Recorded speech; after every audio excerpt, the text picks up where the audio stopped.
Your lab guide. I'll just go through all this stuff. Ignore this thing in red. This was like for online classes. Yes, you do need to know the parts of the cow xi dissection, so I'll go over that stuff to help you out with that. So first of all, for the nose stuff, we really don't have any good model that shows like this stuff, the olfactory epithelium, olfactory nerve. We just don't have a model for that. So I would have to use a picture similar to what was in the PowerPoint or in your textbook. In other words, this one here.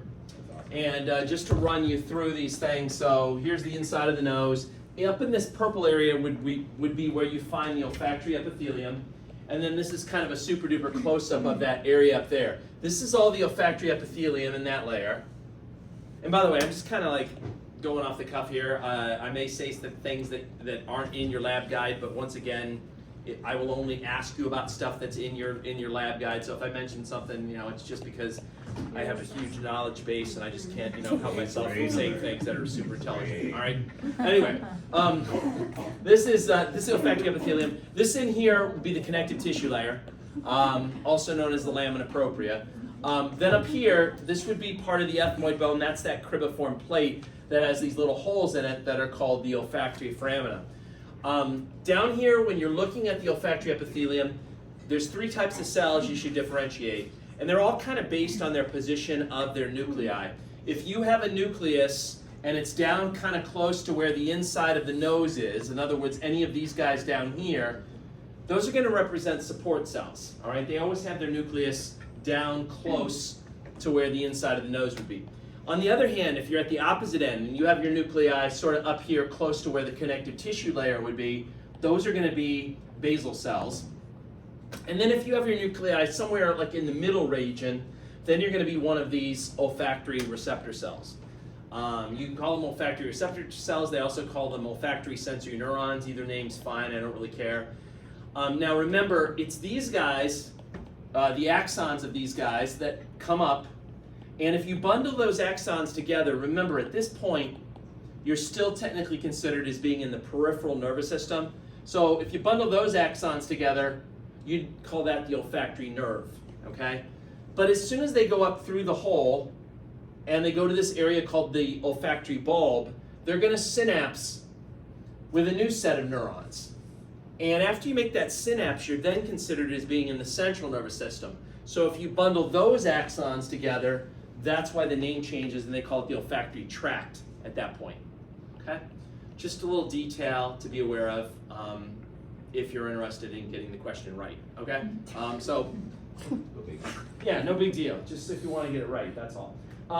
So next is the actual microscope slide. And it just kind of looks like mush, honestly. I mean, here's the olfactory epithelium, this whole area. This up at the top would be like the connective tissue layer, or you could call it the lamina propria. Honestly, it just looks like a whole bunch of nuclei are kind of filling up the olfactory epithelium. So like I said, it's all based on the relative position. If I'm pointing to some nucleus and it's down in this area, then that's going to represent a supporting cell, right? A support cell. If I am pointing to a nucleus and it's up here kind of close to where the connective tissue layer is, that's going to represent a basal cell. And then if I'm pointing somewhere in the middle with one of these nuclei, that will be an olfactory sensory neuron. So it's just sort of based on the relative position of the nuclei. Which one is the lamina propria again? I'm sorry. The lamina propria is just the technical name for the connective tissue layer of a mucous membrane. So up here would be the lamina propria. I don't even know if that's listed in your lab guide. It might not. It is. Oh, it is. Okay, yeah, that's the lamina propria. Here's another one. Oh my God, they flipped it around. Okay, don't freak out. So up at the top would be the olfactory epithelium. All the rest of this would be lamina propria, and they've just flipped it on you. So the cells with their nuclei up there are going to be the support cells. The cells with their nuclei kind of close to the bottom around in this region are going to be basal cells. And then the cells that have their nuclei somewhere in the middle are going to be the olfactory sensory neurons. In a situation like this, should we be looking for the connective tissue as like the giveaway if you flipped it or not? To see how connective tissue is. Well, or look for where the white area is, right? The white area would kind of tell you that I flipped it, right? Yeah. All right. Next we have the tongue, and we do have a good model of tongues. Let me go to that.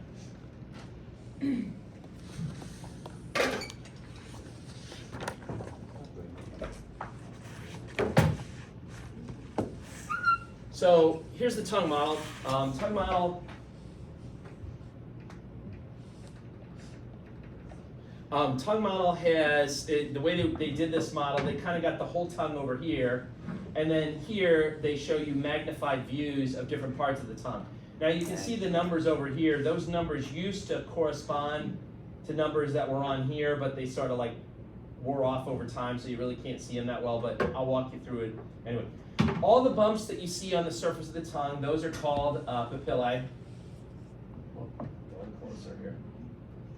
So all these little bumps that you see everywhere, those are papillae. The biggest bumps that you have are these guys here at the back of the tongue. Those are called the circumvallate papillae, or you can just refer to them as vallate. You don't have to put the circum part in front if you don't want to. They're the largest papillae, and if you were to look at them on the big expanded version, those would be like this guy here or this guy here. Those are the vallate papillae. Okay. The next papillae, which are sort of scattered all over the tongue, would be like these dots that you see here, here, here, here. They're kind of all over the place. Those would be the fungiform papillae. And then over on this side of the model, they would be these things here that are represented like number 2 here, or like this guy there. That would be a fungiform papillae. If you look on the side of your tongue, you should see stripes there, and then also stripes over there. And those are the foliate papillae. They come on the sides of the tongue, they're always in stripes.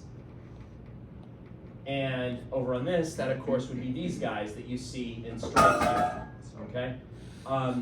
Now, this is also, the foliate papillae are also the ones that you looked at under the microscope. And if you want to see the view that you're going to see under the microscope, they basically cut across like this, and then they looked, and so you should have seen something under the microscope that looked kind of like this, with these little hills, right? Each one of these is a foliate papillae, and then the little white dots that are in the walls there, those would be taste buds, okay? And I'll show you that in a second because we'll look at the microscope slide, but that's what the foliate papillae looks like when you cut it on a cross section. The last type of papillae, which you really can't even see on this model, they're really small, and I guess they just didn't bother to like try to even put them in, but all over your tongue, really, really small, are going to be these little cone-shaped papillae called the filiform papillae, and that would be these guys here, number 3, these ones that are a little pointy on the end. They're the smallest papillae you have. They're also special because they're the only papillae that don't have taste buds on them, okay? So they're all over the place like that. In case you were wondering, you don't need to know it, but just so you don't get confused, this part that's at the back of the tongue back here where you see all this is part of what are called your lingual tonsils. Okay, it's a type of tonsil, and that would actually correspond to like this area over here. You don't need to worry about it, but if you were just wondering what the hell it was, that's what it is. Okay. All right, that's all I want to say about the tongue model. Now let me show you the tongue slide.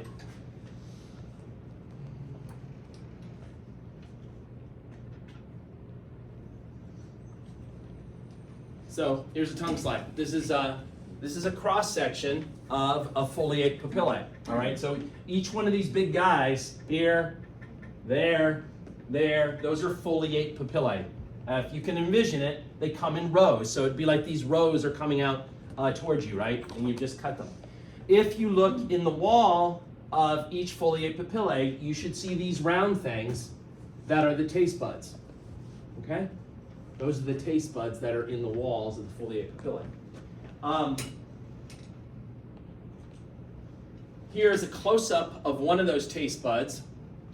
Now, taste buds have similar cells as you had in the olfactory epithelium, but you don't have to tell them apart. That's the good news. So you're going to have support cells, you're going to have basal cells, but you don't have to identify those on the taste bud. You only have to do that when you look at the olfactory epithelium, okay? part of the reason why we're not making you do that is because you really can't tell them apart because they're all on the tongue because they're all related to each other. Basal cells actually turn into support cells, which then turn into gustatory receptor cells. So to point at one and say, well, what point is it at? It's kind of hard to do that. So if I show you this thing and I point to any of these cells and say what they are, just say it's a gustatory cell or a gustatory receptor cell, and that'll be fine. Okay. Coming off of each gustatory cell are little cilia-type structures that, again, they call them hair. They're not really hair, but that's these things that you see going up here. Those are the gustatory hairs. And they empty onto the surface of your tongue using little openings called taste pores. So this would be a taste pore, and you can see the little hairs going up through that hole. So when you eat a food, the food will dissolve in your saliva, and then the chemicals from that food will basically go down through that little taste pore and stimulate the gustatory cells. Okay? All right, that was that. Let's see here. Moving on to the eyeball.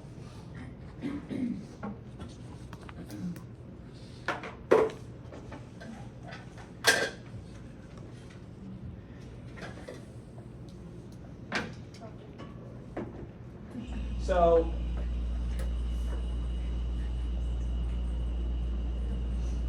I'm going to come back right just a little bit. I'm so tired. Stop.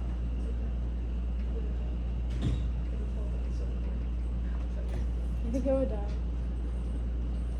All right. So here's the eye, one of the eye models, and first of all, I'm going to work my way from outside to in. You should probably, when you look at an eyeball first, try to figure out if it's a right eye or a left eye. You're not going to have to tell me, but if you don't know, you might mess up some of the names on the things. Okay. One way is to kind of look at the direction that the oblique muscles run. I'll show you what I mean by that here in a moment. Basically, anyway, if you're working your way from the outside in, this thing on the back is going to be the optic nerve. Okay. On the front, this round thing, which actually kind of came off and holding in place, that's going to be the cornea that's on the front. All the rest of this white part is going to be the sclera. And then these things in red, or sometimes in white because they're only showing the tendon, those are going to be the muscles. There should be 6 extrinsic eye muscles. 4 of them are rectus muscles. So if you look, this would be the superior rectus. This down here then would be inferior rectus. This over here is the lateral rectus. This over here is the medial rectus. And then you have 2 oblique muscles. This guy, which you can just actually see the tendon on, it's in white. Actually, let me bring down the brightness a little bit, because then you'll see the fibers better. Hold on. Maybe. Hold on. It's kind of hard to see, but this is supposed to be a tendon here. So that would be the superior oblique muscle. It's running like that direction, versus this muscle here, it's kind of running in that direction. That's the inferior oblique. So superior oblique is running like that, inferior oblique is running like that. If you find the obliques, they kind of point to the direction of where your nose is, or where medial would be. So this is going in this way, so that tells you medial is that direction. This is also going in that direction, so that's telling you medial is in that direction. Make sure you get your bearings first, because if you don't know your medial from your lateral, or you don't know which eye you're dealing with, you might mess up the name of like the medial rectus and the lateral rectus, which are on the sides there. Okay. I'll show you a diagram that shows the muscles even better. Obviously, this model kind of has the muscles cut off. Let's talk about the eyeball itself then. So outermost layer is the fibrous tunic. It's made up mostly of the sclera, which is the white part of your eye, except when you get in front and then you have the cornea. And on this model, the cornea actually sort of broke off. It's supposed to stick. There's little tabs, but they broke off. It's supposed to actually stick on the outside, kind of like that. That would be the cornea then on the outside. Okay. Now, I'm just going to move this away for the time being. All right. Now, once you're inside the eyeball, what they did on this model, this thing that's plastic here, this is supposed to represent the vitreous fluid, that jello-like stuff that you saw in the cow's eyeball. They just made it into plastic, so I'm going to remove that. There's going to be other layers. So the outermost layer, again, is always the fibrous tunic, and it's mostly made up of the sclera, which is in white, except when you get to the front of the eye, and then that would be where you'd have the cornea, which like sits just like that, right? The middle layer is called the vascular tunic. The vascular tunic is made up of the choroid layer, which on this model is shown kind of in red, although in your body it's usually black because it has a lot of melanin in it, okay? So the choroid is part of the middle layer. This area in here, which is called the ciliary body, that's part of the middle layer. And then the last part is the iris, which is the colored part of your eye. That's all part of that middle vascular tunic. If you look in the middle of the iris, in other words right in here, that's the pupil, right? So the iris is the colored part of your eye, and then the pupil is the hole that's in the middle of the iris. So that's all part of the middle layer. The inner layer, which is shown in orange here, is the retina, okay? And you can see there's a lot of blood vessels running in the retina. If you were to draw a line basically straight through from the front to the back, almost straight through, the line should hit this spot in yellow on the retina back there, and that's an area called the macula lutea. And in the middle of the macula lutea, you have what's called the fovea. The fovea is where you have the highest number of cones. And so it gives you really sharp vision. So every time you look at something, you'll always try to use your eye muscles to position it so that the image comes in and lands right on that fovea to give you a nice sharp view. Okay? Off to the side of the fovea, over here, that's going to be the optic disc, and the optic disc marks the spot where the optic nerve is coming into the back of the eyeball. Okay, so that'd be the optic disc right there. If you go to the other part of the eye up here, this guy, actually I think it's backwards, hold on. It's bugging me a little bit. That's going to be the lens. This thing shown in purple here, that's going to be part of that ciliary body. That's specifically called the ciliary muscle. This muscle is going to have little strings attached to it that will attach to the lens. And when this muscle contracts, it'll change the shape of the lens depending on whether you're looking at things that are close up or looking at things that are far away. Now, one other thing I have to tell you about, which can be a little bit confusing, are the chambers, or the cavities of the eye, I should say. And there's two main cavities, and then one of those cavities, just to be confusing, is divided into two chambers. So I'm going to try my best to hold the cornea in place here. So, okay, your reference point for the two main cavities is your lens, okay? If you're in front of the lens, like in this area here, that's called the anterior cavity. And that's going to be filled up with a fluid that's kind of watery called aqueous fluid or aqueous humor, sometimes it's called. Versus this big cavity back here that's behind the lens, that's the posterior cavity. So in front of the lens, anterior cavity, behind the lens, posterior cavity. They also call the posterior cavity the vitreous cavity because that's where you have that jelly-like vitreous fluid that you saw if you did the cow's eye dissection. Now, to make matters confusing, if you're in the anterior cavity, they subdivide it into an anterior chamber and a posterior chamber based on the position of the iris. So if you're, here's the iris again, the colored part of your eye. If you're anterior to the iris, in other words, in here, you're in the anterior chamber of the anterior cavity.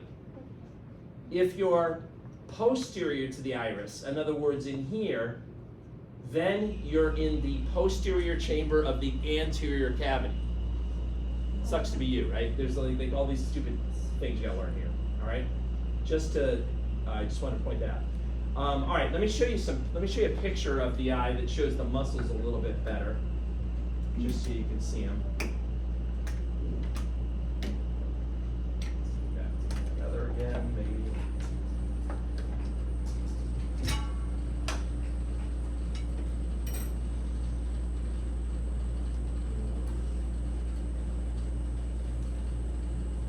So,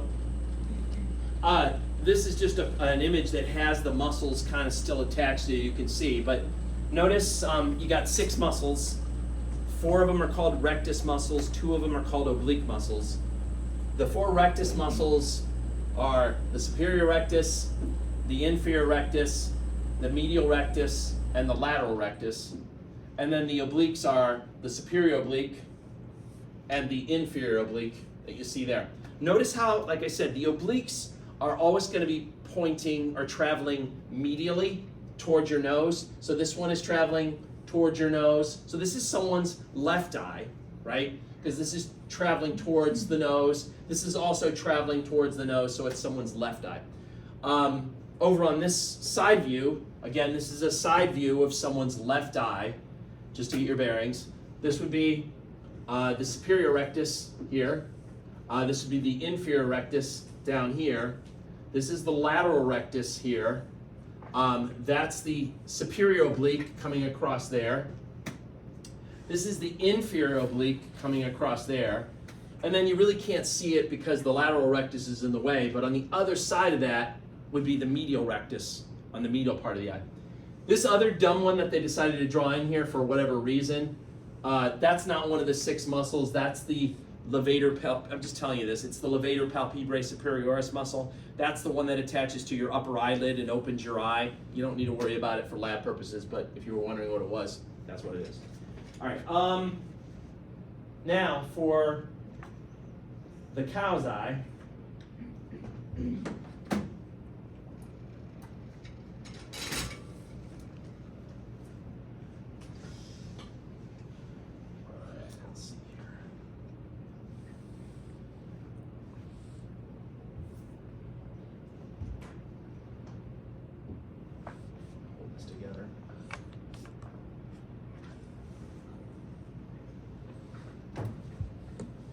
So here's essentially the cow's eyeball. A little closer. Okay. There's the cow's eyeball. Oh, let me get it focused. All right. Things you should know. There's not. You can see from the lab guide. There's not as much stuff you're expected to know on the cow's eye dissection than say on the models. So try not to stress too much. But this guy, obviously coming off the back, that would be the optic nerve. On the front of the eye, that's going to be the cornea, and then kind of this white tissue that you see on the outside, that would be the sclera.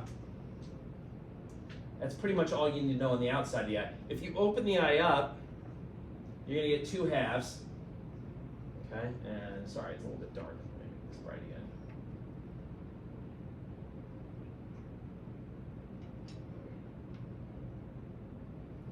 again.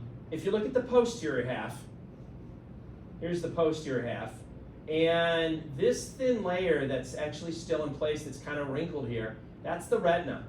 And you can see it's not really very firmly attached to the eyeball at all. It can pull right off, and that's why that fluid that was inside, that vitreous fluid, is so important to kind of keep it in place. You got to have enough of that fluid to create pressure to hold that in place, or you can get this really serious problem called a detached retina, which can cause you to lose your vision. Okay. There is one place where the retina is firmly attached, and you can see it here because it's kind of wrinkling as it goes to that spot. Right? See that kind of dimpling? That would be the optic disc right there, and that's going to correspond to where the optic nerve comes into the eye. So when you flip it over, that's the optic disc. That's the exact spot where the optic nerve is coming in. Okay. Some of you guys noticed this is a different retina where they kind of pulled it away. Again, there's really not much holding it in place, and you can totally pull it back in a way like that. This black layer that you see, this would be the choroid layer. It would be completely black if this was a human eyeball. Totally black. But in certain animals like cows or cats or whatever, they have this shiny part in blue that acts like a mirror. This is called the tapetum lucidum. You don't need to worry about that, but it gives them better night vision. It helps to amplify the light at night so they can see better at night. Okay, so that's what's going on there. Now, if you take the anterior part of the eye that you cut, you're going to see this guy here, and this is the lens, okay? The lens will pop out like this, I think. Oh, I already popped this one out, yeah. The lens will pop out, and so you got the lens separated. That's what the lens is going to look like. Yeah, it's a little opaque here, but that's just because the animal is dead now. It would be more or less clear, and it would be more rubbery. Like, it's really hard now. It's like a little stone, but it would be more rubbery if the animal were like still alive. So that's the lens. If you go back to the other piece, and actually I'm going to shift over to this other one because it's a little dried out. You can see it better. If you look in the other piece,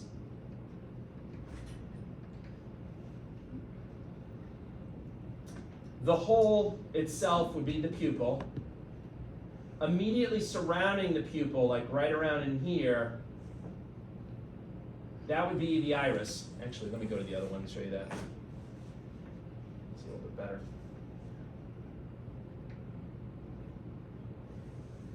So the hole is the pupil. Immediately surrounding it would be the iris. And then these things where you see the stripes that are coming away, that's the ciliary muscle that's going to have little strings that attach it to the lens to change the shape of the lens. So, when the lens is sitting in place like this, there are strings that attach this muscle to the lens that will actually pull on the lens to change its shape. Okay. So the iris is the ridge? The iris is just kind of that edge that you see, or ridge, whatever you want to call it, right around there, right around the pupil, where you see it kind of black around there. That would be the iris. The rest of it is going to be the ciliary muscle. All right, that's the cow's eye. Now let me show you the retina slide.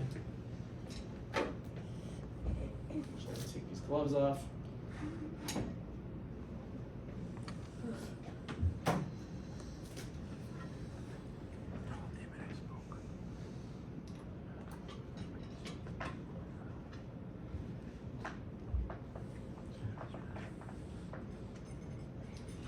All right, so here's a slide of the retina, and next to it is a diagram to help you maybe understand it a little bit better. So let me walk you through this. So just to get your bearings, the outside of the eyeball, like where the sclera is on this picture, would be down here. So the sclera is like down here. They're actually not really showing the sclera. I don't know why. They kind of cut the sclera off, but the sclera would be basically down here. This part in here, where it's all black and dark, that's the choroid layer. That has a lot of melanin in it. That's why it's so dark. Then there's another layer that has a lot of melanin in it, right? It goes across there. That's called the pigmented layer of the retina.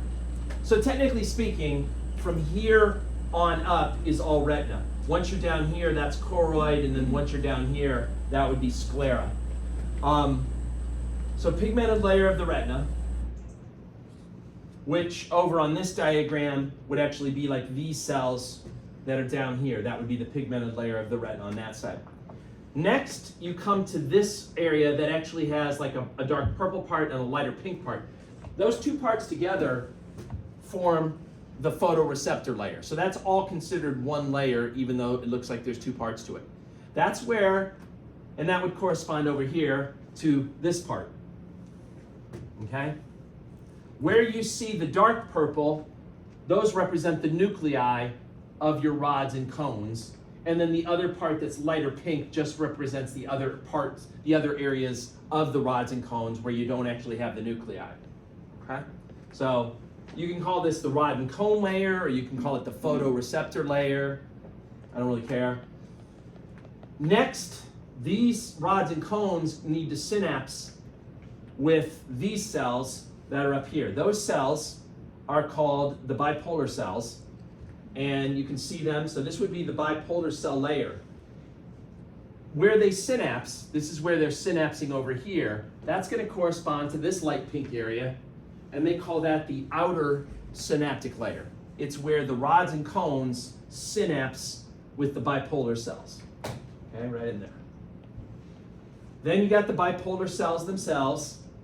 And then if you look over here, the bipolar cells are going to synapse with another set of cells up here that are called the ganglion cells. So there's the bipolar cells, there's the ganglion cells, and then this area in light pink would be like this area in here where they're synapsing together. Because this is closer to the inside of the eyeball, they call this the inner synaptic layer. So this is the inner synaptic layer, that's the outer synaptic layer. Bipolar cells, ganglion cells. And then this last area that's in light pink, that represents, as you can see on this diagram, that represents the axons of the ganglion cells. All the axons of the ganglion cells come together and they all head to that optic disc. And it's literally the axons of those ganglion cells that become the optic nerve. Okay? They all come together, they all meet at that one spot, and then they leave through the back of the eye and form the optic nerve. Okay? Let me show you another picture. Oh, don't freak out. Let's turn to the side now. Don't freak out though.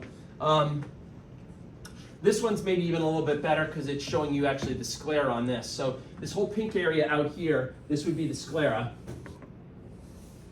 Then this dark area that's wide here, this would be the choroid layer. And then the rest of it from here on over is all retina. This dark line here would be the pigmented retina. This layer together would be the photoreceptor layer. This would be the outer synaptic layer. This would be the bipolar cells. This would be the inner synaptic layer. And then this would be the ganglion cell layer. And then this would be the axons of the ganglion cells. Okay?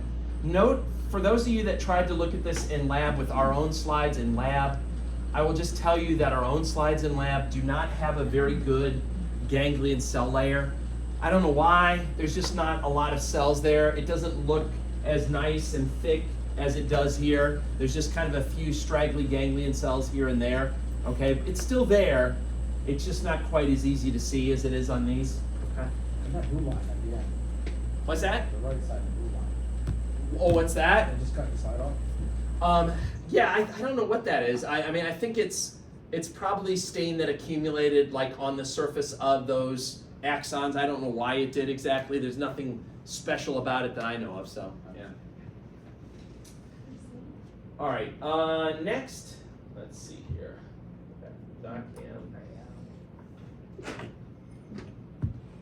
We have the ear.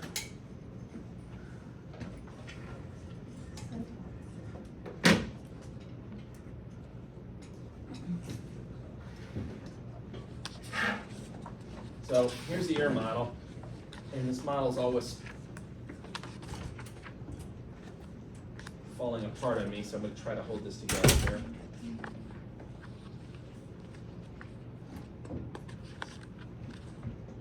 Okay, so all of this part out here is going to be the external ear. The big part that you see, the funnel part, if you will, that's called the auricle, or you can also call it the pinna. This passageway is the one that goes by like 4 different names. You're welcome to use any of them. So external auditory canal, external auditory meatus, external acoustic canal, external acoustic meatus. Any one of those names is fine. You then come to this guy, and it's also hard to hold this in place, but that's the eardrum, or the tympanic membrane. And then when you're on the other side of it, in this region, you're then inside of the middle ear, which is the cavity that contains the ear bones, okay? Notice that connected to the middle ear is this passageway. That's the one that's going to connect to your throat. That's called the eustachian tube, or they also call it the auditory tube. If you look on the back side, second here. Again, this is tricky to hold it in place exactly. If you look on the back side of the eardrum, that's where you'll see the ear bones.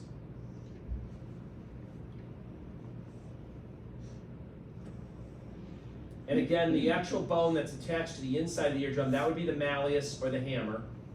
It forms a joint with this guy here. That's the incus, also known as the anvil. And then this is where it kind of falls apart, but you can see how it's supposed to be there. It sort of sits and connects with that one. which is the stapes or the stirrup. The stirrup, the flat part of the stirrup, covers a little opening in the inner ear called the oval window. And like I said, when those bones move, the stirrup pushes against the oval window, and that will generate a fluid wave inside of your inner ear that's then converted into an electrical signal. We'll get into how that happens later. When you look at the inner ear,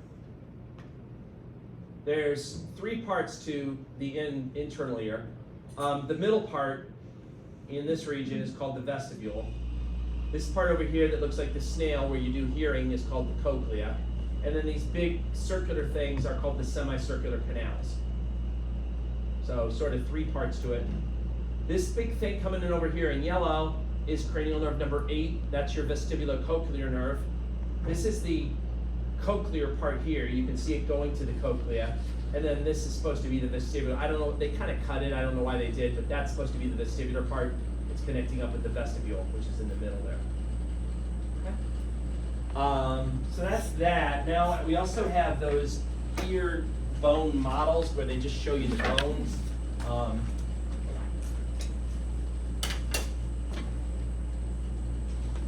So here's that model. Again, this would be the hammer. This is the flat part that's going to attach to the inside of the tympanic membrane. The hammer, or the malleus, forms a joint then with the incus, also known as the anvil, which then forms a joint with the stapes, also known as the stirrup. Okay? This is the actual size of those bones, just so you don't think that they're like super huge. They're not super huge, they're really small. Right, so there's the malleus, there's the incus, there's like the stapes. You can see like what their real size is. Here's my thumbnail for reference, right there. Okay, wait, now what else? Oh, now I gotta show you the microscope slides. I think that's all I want to show you on the model.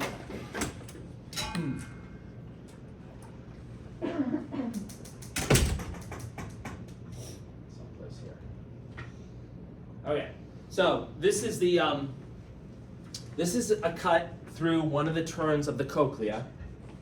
And, you know, every time you cut the cochlea, you should kind of try to find the three cavities, all right? The cavity that's in the middle will always be the cochlear duct. So that's the cochlear duct there, or over there, that's the cochlear duct. Another name that you can use if you don't want to say cochlear duct, they also call it the scala media. Okay, it's just another name for the cochlear duct, right?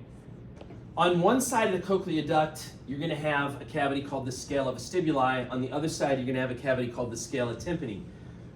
The key for you is to make sure you know which is which. And the answer to that is look for this membrane right here. That's the vestibular membrane, and it's very thin. And the vestibular membrane always separates the cochlear duct from the scala vestibuli. So you see that. That's going to tell you, okay, well, cochlear duct must be in the middle, so we know that this is the scala vestibuli, which then by deductive reasoning should tell you that this is the scala tympani down here. Now, the scala tympani is separated from the cochlear duct by another membrane, which you see running across here or running across there. That's called the basilar membrane. And sitting on top of the basilar membrane is a really important structure called the organ of Corti, or it's sometimes called, that would be this whole thing here, or it's sometimes called the spiral organ. And that's literally the spot where the fluid wave will get converted into an electrical signal, and we'll discuss how that happens next week, okay? Making up that organ of Corti, the little cells that you see there, once again, somebody's obsessed with this name, but those are once again referred to as hair cells, okay? The other microscope slide that you had from the ear was this one from the ampulla area. Again, the ampulla is the area of the semicircular canals where it's kind of widened. So these areas that are shown up in blue, those are all considered the ampulla part. And if you could look at that under the microscope, you should see something that looks like this, right? There'll be a little hill. So the whole thing would be referred to, the whole area would be referred to as the ampulla. The hill that's inside they call that the crista. Or if you want to be fancy, they call it the crista ampullaris, right? But you probably shouldn't be fancy, just say crista, right? Sitting on, and so there's the crista down there. Sitting on top of that hill, these cells that you have coming across here, those are, once again, called hair cells. And the little parts that are coming off of those are the actual hairs of the hair cells. And you can see that those hairs are embedded in this jello-like thing called the cupula. Unfortunately, for whatever reason, when they make microscope slides, that cupula seems to dissolve during the microscope slide process. So you can see a little edge of it here that's still attached, but most of it's like gone or disappeared. Plus it also looks like the roof kind of collapsed down on this one. I don't know why, it just sort of fell down on it. It was one of those earthquakes we're having in Stanford. I don't know what caused it. It collapsed, I don't know what happened. These things that are connected to the hair cells, these are nerves, and this forms what's called the ampullary nerve. So, you know, if I were to like ask you what this hill is or point to the hill, you should say crista. If I ask like what's this stuff inside of it, then you could say the ampullary nerve. If I ask you what these cells are, you should see hair cells. And then if I point to something like on top of it like that, then you should say cupula. Okay? All right, I think that was it. That's it. That's all you need to know. Any questions about any of that stuff? We're actually getting a little bit early. Hell yeah. I apologize. I know you wanted more teaching, but I'm going to have to let you go. Yes? Did you feel those earthquakes in Stanford? No, I didn't.